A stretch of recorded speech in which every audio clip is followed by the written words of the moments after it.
هذا أقل واجب يعني نقوم به كشعب وكصيادلة بالخصوص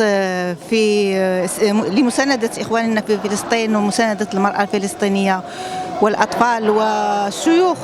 وكل الفلسطينيين في غزة خصوصا. هذا اليوم يشهد أن الشعوب كلها بجانب فلسطين وبجانب القضية الفلسطينية التي هي يعني تدخل في عقيدة كل مسلم وكل عربي. اليوم نرى بأن هذه الدولة الغاشمة الفاشية التي أبادت تقريبا 18 ألف فلسطيني، يعني هذه الأعداد يعني المهولة والتي يعني نراها كل يوم، ونرى يعني الأطفال والخدج والنساء، ونرى أن النساء تلد بدون يعني مخدر، نرى أن النساء تموت وترى أطفالها يموتون، نرى أن يعني مشاهد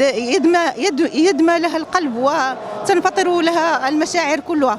هذا أقل واجب يعني يمكن أن نقوم به هو المسيرات والمظاهرات، وأيضا نحث كل الشعوب العربية والمسلمة وكذلك الشعوب يعني كل إنسانية أن تعطي ما لديها لهذه القضية لكي يعني نقوم بواجبنا تجاه هذا العدوان الغاشم الذي يضرب بعرض الحياة كل الاتفاقيات الدولية.